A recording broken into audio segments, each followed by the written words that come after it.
Ya estamos de vuelta. Por cierto, oigan, a las 10:30, si no es que un poquito antes, una muy interesante entrevista con Manuel Vázquez Arellano, diputado de Morena, Omar García, como era conocido, ex alumno de la Escuela Normal Rural de Ayotzinapa, sobreviviente de aquella noche aciaga del 26 de septiembre, va a platicar con nosotros. Y vaya que el tema estuvo muy interesante, todo el tema del ejército, además no se la pierda. Por favor, es una entrevista que hicimos por la tarde y queremos compartir con ustedes en nuestro canal. A ver, lo prometido es deuda. Roberto Madrazo, Felipe Calderón y Ricardo Salinas Pliego son un peligro para México. Por donde usted lo quiera ver. No sé si coincida conmigo, si no, hágamelo saber en estos comentarios. Y voy paso por paso para entender un poco lo que representa cada uno de estos personajes. Ya por la mañana le dábamos un comentario respecto al posteo de Madrazo, en donde muestra su solidaridad con toda una élite periodística, Azucena Oresti, Ricardo Alemán, Carlos Marín, Carlos Alarraqui, Sergio Sarmiento, Pablo Iriarte, Adela Micha, Carlos Loret, Broso, Guillermo Valdés, Javier Solórzano, Carlos Ramos Padilla, Ángel Verdugo. Que ojo, yo separaría a Javier Solórzano de este grupo, definitivamente. Yo estoy seguro que si Javier Solórzano hubiera recibido algún tipo de censura, lo hubiera dicho sin ningún tipo de límite, ni mucho menos, pero todos los demás, imagínese que un personaje como Roberto Madrazo te defienda, que un personaje como Roberto Madrazo aparezca y te diga que eres víctima de un gobierno.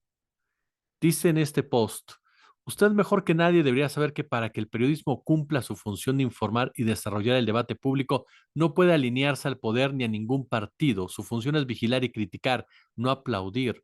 Roberto Madrazo que compró periodistas, que compró medios en Tabasco para que lo aplaudieran, que obligó a periodistas a callarse en Tabasco, que siendo dirigente nacional del PRI, buscó repetir esas prácticas a nivel nacional. Se atreve a hablar precisamente de vigilar y criticar, que no es necesario aplaudir. Un hombre que no permitía la disidencia, un hombre para el cual el silencio de la prensa en su estado era determinante, que tenía medios a su favor para legitimar cada uno de sus actos represivos, cada uno de sus latrocinios, cada uno de sus despojos, cada una de las acciones que marcaron precisamente el derrotero de su administración, que hundió a Tabasco en serios problemas económicos, que profundizó las asimetrías sociales, que no escatimó en ningún momento, por supuesto, en que se volviera su feudo, así, con cada una de esas letras. Dice que López Obrador debería entender que el periodismo cumple su función crítica. Todos los personajes que acaba de decir Roberto Madrazo, todos son críticos del gobierno de López Obrador. ¿Y qué les ha pasado? Absolutamente nada. Absolutamente nada. Y luego dice, si ya lo olvidó, le recuerdo que en 1991 usted fundó La Verdad del Sureste, un diario que buscaba hacer periodismo auténtico como contrapeso al poder, pero hoy eso, eso le disgusta, dice Roberto Madrazo. ¿Y quién era el contrapeso del poder? Roberto Madrazo. ¿Y quién buscó censurar La Verdad del Sureste? Roberto Madrazo. ¿Y quién buscó extorsionar a medios de comunicación, ahogarlos con la materia de publicidad oficial? Roberto Madrazo.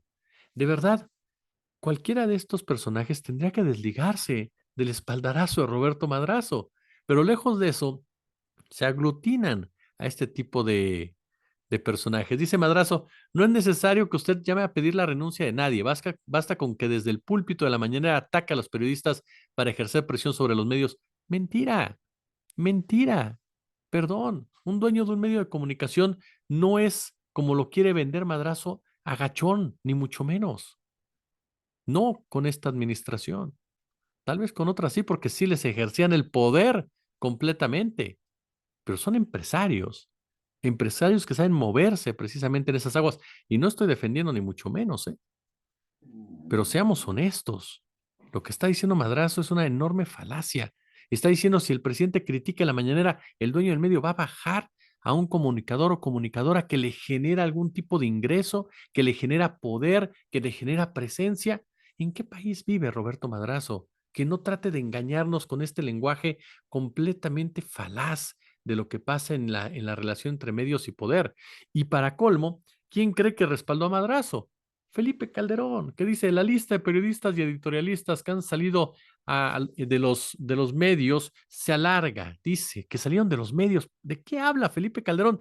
Vivimos tiempos de un claro autoritarismo, un quiebra a la democracia perpetrado por el propio presidente de México que persigue, ofende, amenaza y finalmente provoca que los periodistas salgan de los medios donde lo han criticado.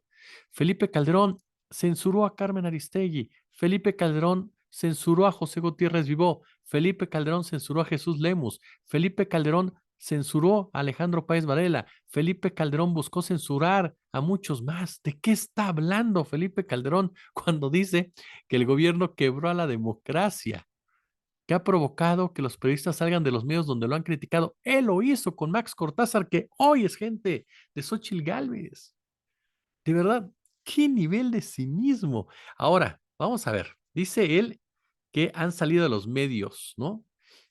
Azucena Oresti está en medios. Ricardo Alemán está en medios. Carlos Marín está en medios. Carlos Alarraqui está en medios. Sarmiento está en medios. Pablo Iriarte está en medios. Adela Micha está en medios. Ángel Verdugo está en medios.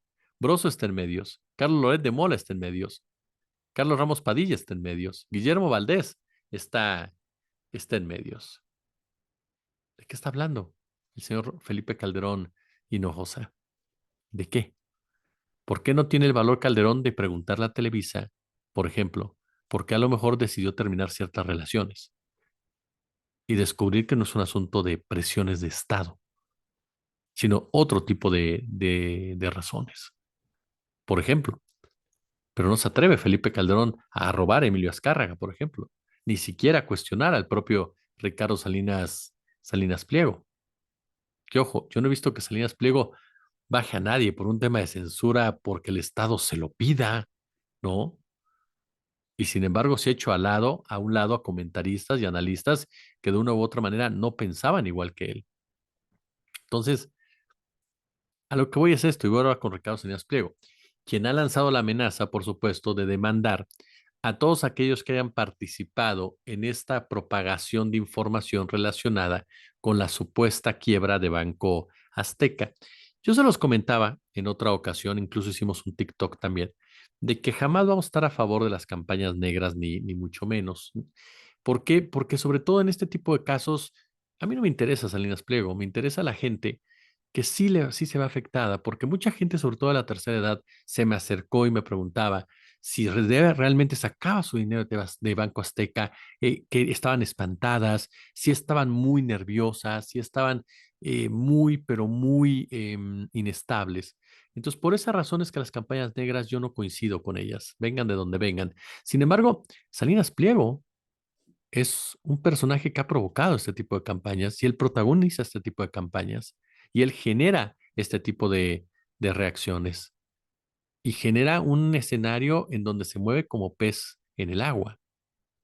Entonces, Salinas Pliego cae mucho en el que se ríe se lleva. Y mi pregunta es, ¿por qué actuar de esta manera si supuestamente, ojo, esto es lo que voy, Salinas Pliego se le ha pasado denostando constantemente el poder de las redes, denostando la trascendencia o influencia de los youtubers, de los influencers, de los cuales se ha reído abiertamente, ha dicho que no le llegan ni a los talones, a los ratings de su canal de televisión, a la penetración del mismo, a la influencia del mismo, que no le quita ni un pelo a su gallo, en fin, que ahora lo que busca es evidenciar a todos para que todos sepamos en dónde cobran sus críticos, ¿no? Eso es lo que dice Ricardo Salinas Pliego, cuando en realidad lo simbraron. Obviamente su soberbia no lo va a dejar ver esto, pero la primera reacción siempre es la más cercana a la realidad. Y él, cuando comienza a ver esta afectación a la operación de Banco Azteca, aparece en su cadena de televisión para aclarar la situación, para señalar directamente a Jesús Ramírez. Si no hubiera pasado nada, si esta campaña hubiera sido tan eh, X como él asegura, si no le afecta en nada, por supuesto, lo que pasa en redes, pues ¿para qué tanto drama? En pocas palabras. No hablo de presentar o no denuncias, eso es aparte. Hablo de sus reacciones. Sus reacciones son una persona que se vio afectada. Entonces sí lo golpeó, sí lo desestabilizó, sí lo cimbró esta campaña que se hizo en redes en contra de él y en contra de sus empresas, demostrándole a Salinas Pliego que es vulnerable a lo mismo y demostrándole que su credibilidad no es lo que su ego le hace pensar, que está muy lejos de ser ese empresario querido, como lo dicen sus seguidores, los famosos sobrinos del tío Richie, que en realidad mucha gente lo ubica como lo que es una representación y un ejemplo de ese neoliberalismo radical que lo único que busca es seguir despojando al país y al Estado de sus riquezas naturales, que lo único que busca es seguir enriqueciéndose con esa vieja narrativa en donde supuestamente nos hace un favor por generar empleos cuando el hombre debería de generar empleos bien pagados, en pocas palabras, y no precarizar las condiciones laborales y salariales de sus empleados y empleadas. Entonces cambiarían las cosas definitivamente, pero todo es a su favor. Y la justificación es esa justificación soberbia que muchos le aplauden en decir, pero es que, sí, claro, porque yo soy quien genera el empleo, yo soy el que invierte. Sí, pero hay mucha gente que trabaja para que usted tenga ganancias. Hay mucha gente que deja el alma por sus empresas. Hay mucha gente que tiene que ir a trabajar varios turnos para sacarlo de la quincena. Si usted cree que usted vale más que todas esas personas, pues adelante, créalo. Y lo vale por el dinero que tiene, definitivamente, para usted, pero no por sus capacidades, porque usted no es un gran empresario, no es un hombre como nos ha dicho que se hizo de la pobreza, por favor. Lo que usted dijo que cree que es pobreza no tiene nada que ver con la verdadera pobreza. Usted fue un hombre que heredó su fortuna. Y aunque esto no es nada malo, no lo pinta como un hombre que haya sabido incrementar su fortuna por talento. Lo ha hecho por la simple razón de que ha tenido beneficios por parte de gobiernos anteriores que le han perdonado el pago de impuestos, que le han permitido concesiones, que le han permitido espacios de crecimiento y de ingresos de su banco, por ejemplo. Entonces, no es una capacidad empresarial, es simplemente ser un empresario de un sistema que está diseñado para eso. Que a lo mejor me dirán, es talento aprovecharlo. No, no es talento, no es un talento, es un cinismo. Porque dijeras, lo aprovecho, hago crecer mi fortuna y hago crecer a los que están a mi alrededor. Les voy a regalar una casa, súbeles el sueldo, denle seguro social, denle seguro de vida, denle condiciones de vida de calidad a sus empleados, que no necesiten trabajar en dos lados para ello, que no se truenen los dedos al llegar el final de la quincena, que les permita realmente mejor, que el empleado de sus empresas se sienta orgulloso porque recibe un buen salario y una buena prestación. No, que le voy a regalar una casa a los que tuitean a mi lado, ¿no? O sea, por favor, ¿qué es eso? Esa es la realidad. Por eso les digo, son un peligro para México. ¿Por qué? Y aquí viene este cierre de este tema para pasar rápidamente al otro. Son un peligro para México porque Roberto Madrazo y Felipe Calderón son dos políticos corruptos, dos políticos chacales, dos políticos que han llevado a cabo actos criminales y que buscan regresar al poder precisamente a través de su candidata, que buscan retomar sus posiciones ventajosas para seguir ejerciendo de una manera cínica y desvergonzada desde cada uno de sus púlpitos, desde cada una de sus trincheras, en beneficio de sí mismos, de sus empresas, despojando a la gran mayoría de los mexicanos y asaltando literalmente el erario. Buscan, en definitiva, seguir empobreciendo a este país para sus propios intereses, para sus propias ventajas. Son dos personajes capaces de cualquier cosa es cualquier cosa como el fraude, por ejemplo, para imponer sus condiciones. Son dos personajes capaces de criminalizar la pobreza, capaces de respaldar estrategias de masacres por parte de los gobiernos de Estados Unidos, capaces de abanderar la guerra contra las drogas que únicamente hunde a los países en las tragedias humanitarias. Dígame si no son peligrosos para cualquier país, si son capaces de hacernos tanto daño como sociedad, estos dos personajes, capaces de mentir viéndonos a los ojos, capaces de mentirse a sí mismos, son hasta con problemas de negacionismo crónico. Y Ricardo Salinas Pliego es peligroso porque al igual que ellos dos, forma parte de esa élite de poder que durante muchos años decidió qué se hacía y cómo se hacía en este México. Un México que le pertenecía a muy pocos y que la mayoría padecía. Un México al que despojaron de muchas de sus riquezas este grupo a costa de las mayorías. Un México que apenas en el 2018 comenzó a entender qué era la democracia, que apenas entendió de qué se trataba este juego. Un México que ha visto cómo lo despojan de medicinas, cómo lo despojan de recursos naturales, cómo lo despojan de empresas, cómo lo despojan precisamente de educación pública, cómo lo despojan de salud pública, cómo lo despojan de la paz y la tranquilidad.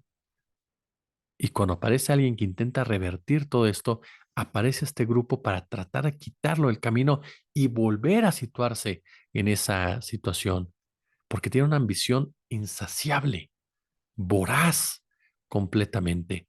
Sienten que México y los mexicanos les pertenecen, en pocas palabras. Son productos desechables, pero son mis productos eh, desechables.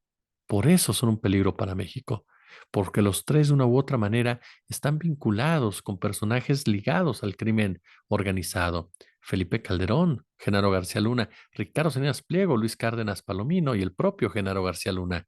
¿Casualidad? En política no hay casualidades, y mucho menos con el crimen organizado es una de las actividades de la economía criminal, de la cual estos tres personajes de una u otra manera han estado relacionados, han estado espalda con espalda. Aquí hay un factor claro, las estrategias de Estados Unidos. Los tres son aplaudidores de lo que pasa con las estrategias de Estados Unidos, con esta libertad de mercado, con acabar con los gobiernícolas, con la dolarización, con quedarse con recursos naturales, como la estrategia de seguridad de la Unión Americana, que ahora se da a conocer, en definitiva, un dato que no podemos dejar pasar. Y es que México y Estados Unidos acordaron investigar la alerta de Sedena por el decomiso de armas del ejército estadounidense en manos del narcotráfico. ¿Qué hacen esas armas? ¿Cómo las consiguen los cárteles si son de uso exclusivo del ejército de Estados Unidos? Pues de los mismos fabricantes. No puede ser de otra manera. ¿Quién se los va a pasar? ¿El conserje? Al rato van a decir que una banda de latinos que limpia los pisos se los llevó, ¿no? Los lanzacohetes y demás. Cuando en realidad, pues son las mismas, los mismos, se me escapa el nombre, los mismos vendedores, pero no son vendedores como tal. Voy a utilizar la palabra vendedores, pero no son como tales, que son especies de asesores, de outsiders, quien hacen ese tipo de, este, de negociación, ¿no? Que están ahí precisamente y que ganan muchísimo, pero muchísimo dinero, ¿eh? El Mossad tiene muchísimos, en muchos sentidos, y que vaya que saben hacer la venta de armas. Entonces, ¿quién se los puede dar a los narcos mexicanos? Los fabricantes o los integrantes del ejército norteamericano, ¿no? O los intermediarios, nada más. Y están todos en la misma carreta. Esto viene en cierta parte, pues sí, a eclipsar un poco lo que se da a conocer también de que se dio un fallo de la Corte de Estados Unidos a favor de México en contra de fabricantes de armas, ¿no? Alicia Bárcena celebró ya esta sentencia dictada en torno a la demanda que presentó México. Explicó que el asunto regresará a primera instancia para la revisión del fondo del asunto. No obstante, aseguró que se trata de una gran noticia para combatir el tráfico de armas. Y en este marco, mire, rápidamente hablando del tráfico de armas, cuando nuestros ancestros descendieron de los árboles y comenzaron a caminar en dos patas, por vez primera en la historia fabricaron un objeto, un elemento que trascendió a la naturaleza. Ese inicio de la humanidad estuvo dado nada más ni nada menos que por la obtención de una piedra afilada, en otros términos, un arma. Es que la historia, obviamente, y le pregunto, es que la historia de nuestra especie está asignada entonces por ese inicio. Las armas están en el origen mismo del fenómeno humano. La realidad es que salvo poquísimas e insignificantemente pocas armas fabricadas para el ámbito de la cacería, la parafernalia armamentística con que hoy contamos los seres humanos está destinada al mantenimiento de las diferencias de clases. Es decir, seres humanos matan a otros seres humanos para mantener su poder, para defender la propiedad privada, para resolver conflictos de la cotidianidad. Contrariamente al espejismo que por error o por mala intención se presentan las armas como garantía de seguridad, es por demás evidente que la función que en verdad cumplen en la dinámica social son la propagación artificial de nuestra violencia, ¿no? ¿De qué estamos seguros teniendo armas? Quienes nos matan, mutilan, aterrorizan, dejan secuelas psicológicas negativas e impiden desarrollos más armónicos de las sociedades son justamente las armas. Pero las armas no tienen vida por sí misma, ¿no? En realidad son ellas la expresión mortífera de las diferencias injustas que poblan la vida humana, pueblan, perdóname, la vida humana, de la conflictividad que define nuestra condición. Son los seres humanos quienes las inventaron, las perfeccionaron desde hace un tiempo con la lógica del mercado como eje de vida, quienes las conciben como una mercadería más. Y vaya, vaya mercancía, ¿eh? Somos nosotros los seres humanos organizados en sociedades clasistas hondamente marcadas por el afán de lucro económico individual que el capitalismo dominante en los últimos siglos impuso, quienes transformamos el negocio de las armas en el ámbito más lucrativo del mundo moderno, más que el petróleo, más que el acero, más que la informática. Entonces, cuando decimos armas, nos referimos al extendido universo de las armas de fuego, por supuesto, el cual comprende una variedad casi infinita que va desde lo que se conoce como armas pequeñas, las más comunes, hasta rifles, carabinas o ametralladoras, fusiles de asalto, que me falta, ametralladoras livianas, escopetas, armas livianas, por supuesto, granadas de mano, lanzagranadas, misiles antiaéreos, misiles antitanque, cañones sin retroceso portátiles, bazucas, morteros de menos de 100 milímetros, armas pesadas que son los cañones, ¿no? En una enorme diversidad con sus respectivos proyectiles, bombas, explosivos, dardos aéreos, proyectiles de uranio, los medios obviamente diseñados para su transporte, para su operatividad, que son aviones, barcos, submarinos, tanques, tanques de guerra, obviamente, y a lo que hay que agregar las minas antipersonales. Y ahora también, por supuesto, los drones. Y la gran pregunta es, ¿quién gana con todo esto? ¿Quién gana con la violencia? El negocio de las armas no se parece a ningún otro, debido a su relación con la seguridad nacional, con la política exterior de cada país. Funciona en un ambiente de alto secretismo y su control no está regulado por absolutamente nadie. En general, y esto es lo más preocupante, los gobiernos no siempre están dispuestos o son capaces de controlar la venta de armas responsable. Lo más frecuente es que las legislaciones en la materia, si es que las hay, sean inadecuadas, estén plagadas de vacíos legales. Además, los mecanismos existentes no son obligatorios y apenas muchas veces se aplica. El negocio de las armas es el negocio o uno de los negocios más bollantes de este sistema neoliberal, al cual pertenece también la guerra contra el narcotráfico, porque el negocio de las armas, más las guerras, generan muchísimas, pero muchísimas, muchísimas ganancias, demasiadas ganancias. La producción de armas no es un negocio marginal, es el principal sector económico de la humanidad y como consecuencia, esto significa que cada minuto mueren 2 personas en el mundo por el uso de algún tipo de arma. Desmontar esta tendencia humana del uso de armas se ve casi imposible. Esa es la verdad. Y menos cuando está bajo el control de aquellos que deciden lo que va a pasar en materia económica. De esos empresarios, de esos políticos como Madrazo, como Calderón, como Salinas Pliego, para los cuales la vida es totalmente un número. Y la vida de aquellos que no están en situaciones como la que ellos mismos viven es totalmente desechable. ¿Ustedes qué opinan? Si les gustó el video, pulgar, pulgar arriba. Déjenos sus comentarios, sus puntos de vista, por supuesto. Échale el super chat, el super gracias si está con base a sus posibilidades. Y no se olvide, suscríbase, por favor. Yo les agradezco de verdad, como siempre, el favor de su atención, que sean una gran, gran comunidad. Y a las 10:30, entonces, la entrevista con el diputado Manuel Vázquez Arellano. Nos vemos mañana por lo pronto. Les mando un fuerte abrazo y, como siempre, un gusto. Como siempre, un verdadero, pero verdadero placer.